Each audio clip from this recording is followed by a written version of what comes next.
So it really started in about elementary school. This is more so, my early endeavors into video games, right? Um, so I basically started this after school care program, say second grade, something like that. And basically, they had a lot of different things going on in there. So some kids went specifically for aftercare, some kids went for karate and aftercare. Most importantly, we had like a recreational area. We had like two of them. One was more so like games, like regular games, like your pools, your we weren't playing billard. Well, no, pool is billiards. I was thinking of like cards or something, and LOL. But we were playing like pool, but basic regular things in the early 2000s that were reasonable for kids to be playing, right? Now, the interesting part about the recreation center, again, the video games, why we're here today, of course. So we had that part of the recreation center was kind of split up into two areas. It was one whole area, but like, let me paint it for you. So essentially, it's like this rectangle. You walk down, right? And on one side of the rectangle, you have a line of straight computers, like, right? And on the other line, you have a whole bunch of video game consoles. So, I mean, this is what, like 2004? Something like that? Something like that? I don't recall the exact year. It's been quite some time. But as far as the consoles, we had the PlayStation 1, PlayStation 2. I believe it might have just been the PlayStation 2, excuse me. We had the Xbox. I know there was not a GameCube there, but there was a Nintendo 64. I know that we had the original Xbox, and then a Dreamcast. And we played Sonic Shuffle on that motherfucker because that was like the only working game they had. Sonic Shuffle was actually pretty good. I'm not gonna lie, I should probably buy that game for the Dreamcast because I don't have it. But despite that, right? This is really where like I really had a lot of my early experiences with console games, really playing with other kids and really being able to get that one-on-one or couch co-op quote unquote experience. And a lot of the games that we played at this time were fighting games. I mean, I was also in an actual dojo, so fighting was kind of the name of the game for us, right? And I will say that's actually a genre of game that I'm still very fond of till this day, particularly my Dreamcast, because there's a lot of the old arcade fighting game gems that are really masterpieces that are still stuck to that console. And I will also say this, they're honestly a lot cheaper on the Dreamcast than the PlayStation 2. Kind of weird, I guess, but yeah. Something that I just noticed. I don't know what to say about that, but I noticed there's a lot of fighting school gems specifically on the Dreamcast, but not to be stuck on the Dreamcast too long.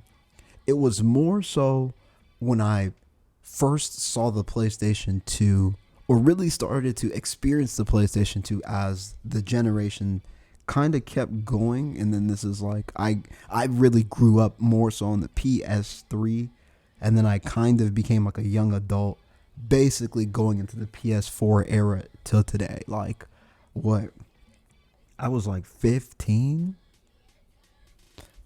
Yeah, I was like 15 when the PlayStation 4 released. And then I was like 18. I just turned 18 when I actually bought my PS4.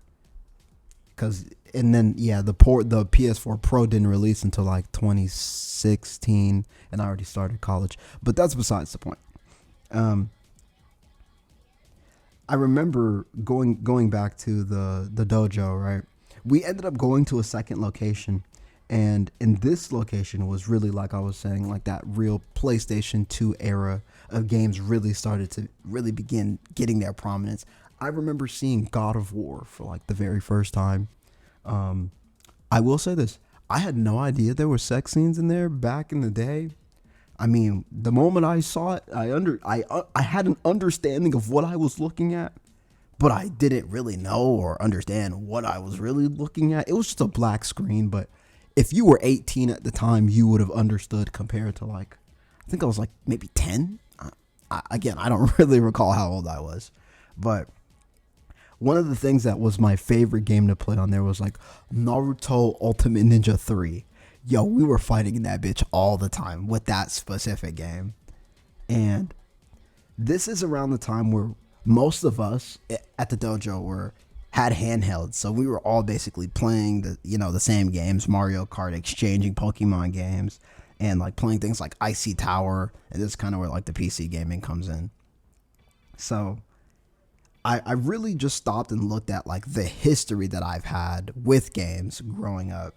And it's funny because I never stopped and thought by the time I got to high school, when I basically got my PS3, this is about my sophomore year, I didn't realize that I actually fell in love with gaming. Essentially, I had a bus stop that was by a plaza by my aunt's house, God bless her soul. And I would always go to the GameStop over there when I'm walking home because I basically walked to the Taco Bell.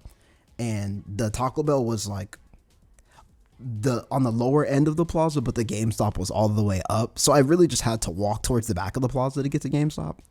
And if I didn't go to the GameStop by the plaza on my walk home, I went to the mall on Tuesdays because I did community service. And I will go in there and talk to like the guys who worked at GameStop, talked about games and stuff like that. And I started to really begin collecting for the PlayStation 3. I remember I wasn't even 18 yet, and I bought Mortal Kombat 9. I don't know how the fuck I got away with that one, but anyways, that was a very fun game, by the way. Mortal Kombat 1 today is total cheeks. I have not played the game, but to be honest, one thing I'm learning in today's day and age is a lot of the games that come out are genuinely just a piece of shit, broken, incomplete, and it's starting to make more sense why people are picking these 20-plus-year-old games because, shit, if I could pay $100 to get a finished product, why the fuck would I pay $100 for something that's going to require 10 to 15 patches today? Anyway, not really the conversation of today's video. However, just giving a bit of perspective on how the landscape got to this point. But back to the story of collecting. When I really sat down and began building up my PlayStation 3 library, I was like, oh, this is so cool. I started to really buy games I've never had before. I remember I bought Grid. I played that shit once or twice. I sold it, honestly. I sold that and a couple other games for GTA 5 for the PlayStation 4. I'm not gonna lie, till this day, that was a very bad idea. I realized that GameStop is gonna rip you off every time, guys. Please don't sell your games there. Anyway, go make you some real money.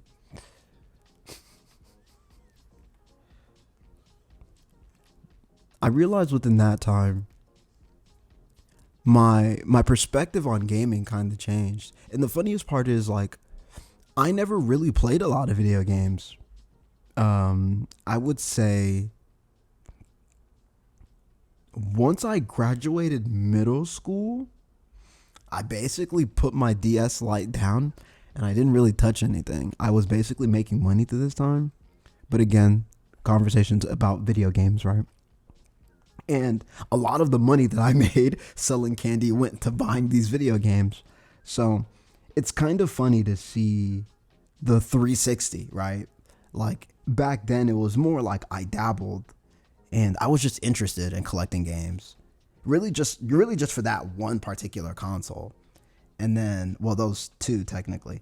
And then I realized, after I graduated college, I will say I missed out on a lot of cheap consoles, guys. So if you're in college and you listen to this video and you hear anybody selling a PlayStation 4 Pro for $100, you better buy it. I promise you, it is going to be worth some bready breads.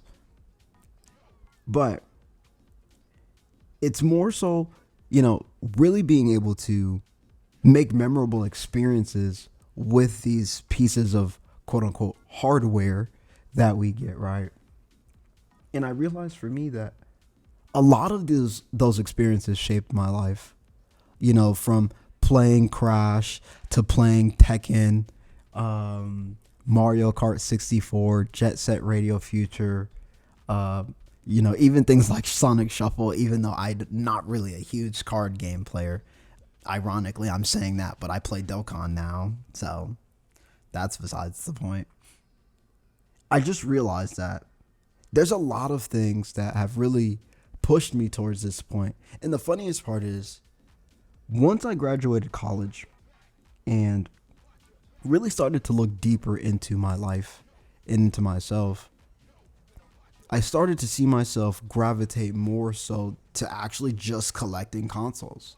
It really started with hardware, like looking at things like PS2 mods. Because at that point in time, it's like 2021. I still never owned a PS2. At that point, I sold the one PS2 in my entire life. And I do have a PS2 up for sale if anyone's curious. LOL. But it was that moment of, I'm really interested in going back and experiencing a lot of these games from my childhood, because there was a lot of shit that just did not work. Like, we had a GameCube that was given to us by one of our neighbors, and I believe the issue with that was like the disc we had just did not fucking work, right?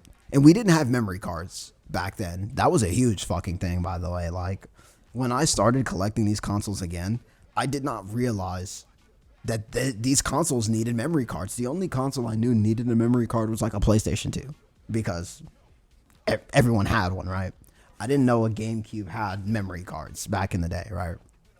But I did understand that there was a few things that I was really interested in. Moreover, right, everything that I experienced throughout my life has led me to this point of embarking on becoming a video game reseller and a video game collector. I would say, I really take pride in really learning more about video games. And at this point, being able to give people quality products and being able to sell people quality experiences. The main reason I actually wanted to make this is because I've been sitting down and thinking about my life and my art and video games and music. And the main reason is, this is an art that has not been very well protected in the legal aspect. And this is not a video to say we need more laws and regulations pushed for video games, which we do, because it is technically an art form, just like a regular painting or a musical recording or even a musical composition. In this situation, instead of a single musical composition or a musical song or a painting, you have a wide variety of individuals coming together to give you not only a visual representation, but you even have individuals creating entirely unique scores, coming up with entirely different genres of music for these games. One thing I actually found out within my video game studies as I began, getting started on my stories, the PlayStation 1 music is referred to as jungle music. Or better said, I don't really know if it's like a genre per se. It's more like a subgenre, I believe, of like electronic music. Excuse me. And jungle music was a lot of the soundscapes of these early games of like the PlayStation 1, to be specific. I didn't do too much to see like how jungle music evolved and what other games that it touched. Jungle music is still prevalent in today's music. It's definitely just changed over time. But most importantly, I really just wanted to focus on video games, video game collecting, and at this point, even video game selling to an extent is really an art. It's a preservation of an art that is going to be lost to time without proper protections. But most importantly, I really just wanted to focus on how video games have impacted me as an individual, how it's really shaped my life. At one point, I honestly would have never done this. if I wasn't encouraged to actually start selling video games, because I wanted to collect, but I told myself, why sit down and spend all this money just to collect when it's not really doing anything for anyone? To be honest, I don't really play my video games all that much. Mainly because when I bought my games originally, I really just played them for me. I really just played them when I felt like it. I just wanted to have fun, take my time, relax. But now I realize I get to sit down and give people memorable experiences because I was truly passionate about collecting games, buying consoles, and really wanting to share not only my experiences, but really being able to experience games that I have never experienced with others.